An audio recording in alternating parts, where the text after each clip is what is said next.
And if this wasn't enough, when the Pentagon was damaged in 9/11, they set a goal to have a completely new and improved Pentagon in December of 2012. So Codex Alimentarius goes into effect at the end of 2009, which gives it 3 years for the Codex regulations on food to create billions of preventable diseases and deaths.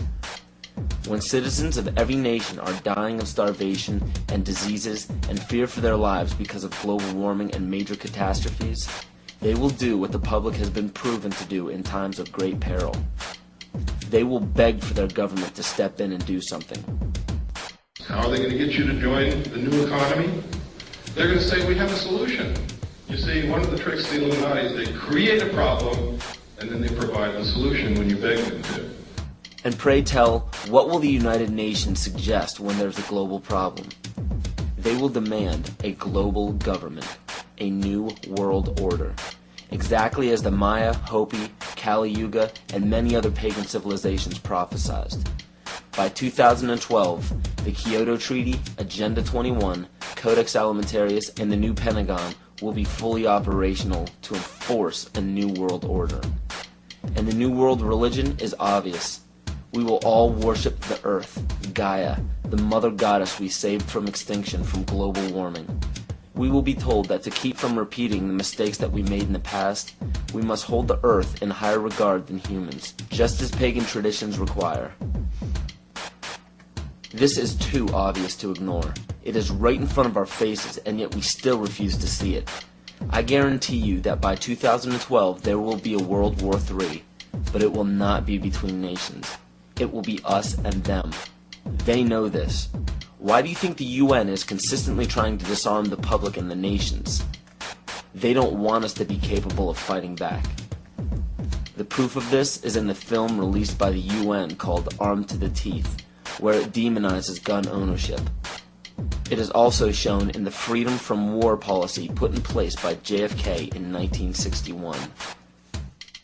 President John Kennedy went to the United Nations September 1961, and he presented the United States program for general and complete disarmament in a peaceful world during a speech, and he said, this is the official program of the United States of America. It's a disarmament program. It calls for the United States to turn over its military to the United Nations. Now, let that sit for a second. It calls for the United States to turn over its military to the United Nations. The program ends by saying progressive controlled disarmament would proceed to a point where no state would have the military power to challenge the progressively strengthened UN peace force. The UN would have all military power. This policy outlines some pretty scary scenarios when you understand what it reads. It calls for the disbanding of all national armed forces and the prohibition of their reestablishment in any form whatsoever other than those required to preserve internal order and for contributions to a United Nations peace force. This clearly shows that the UN is calling for all military power to be under their control. Inspection and verification must establish both that nations carry out scheduled limitation or reductions and that they do not retain armed forces and armaments in excess of those permitted at any stage of the disarmament process. Strategic delivery vehicles will be reduced. Arms and armed forces will be reduced. And all the while, UN peacekeeping powers would be strengthened. A UN Peace Observation Group would be available to investigate any situation which might constitute a threat to or a breach of the peace. Establishing of a permanent international peace force within the United Nations, and depending on the findings of an experts commission, a halt in the production of chemical, bacteriological, and radiological weapons, and a reduction of the existing stocks or their conversion to peaceful uses. Peaceful uses of biological, chemical, and radiological weapons? Do you see how they are perverting the word peace and making this policy sound unilaterally good? There is no other way to read this publication. It clearly states that all nations will hand over their military forces to a global United Nations military.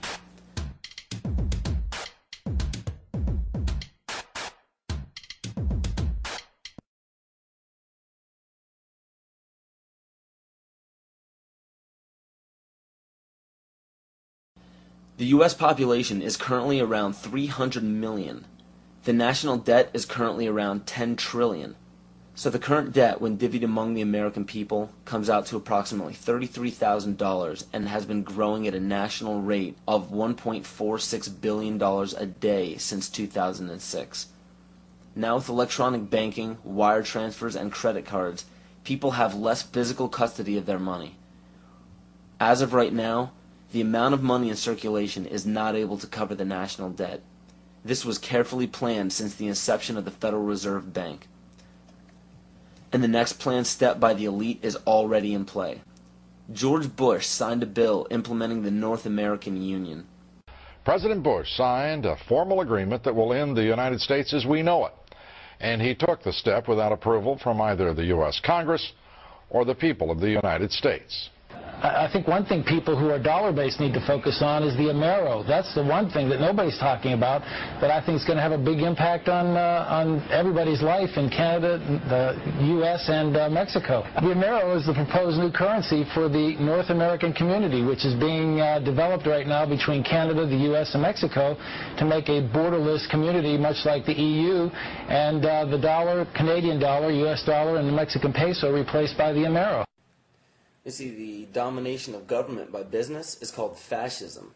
And I'm kind of wondering how many people know what NAFTA is, the North American Free Trade Agreement.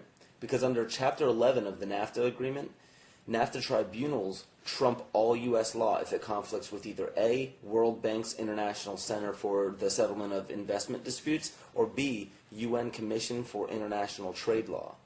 Now, that sounds scary enough, but when you understand what that reads, it also gives the power to violate the First and Second Amendment, which is saying, bye-bye to the Constitution. This will weaken national sovereignty and bankrupt the dollar we use now. After this happens, the Fed will call in all debts. When the debts cannot be repaid by the people, assets will be seized. And by this, I mean absolutely everything you own, including your property, your home, your vehicle, your furniture, and the clothes on your back. This plan is already in progress. And when it takes place, you will literally be owned by the Federal Reserve Bank. This is how Agenda 21 will be implemented. The seized land will be given back to nature, and the people will be placed in smart growth megacities.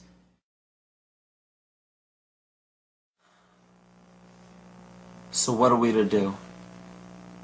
There is an overabundance of information out there for anyone to see pertaining to why this situation seems so hopeless and out of our control.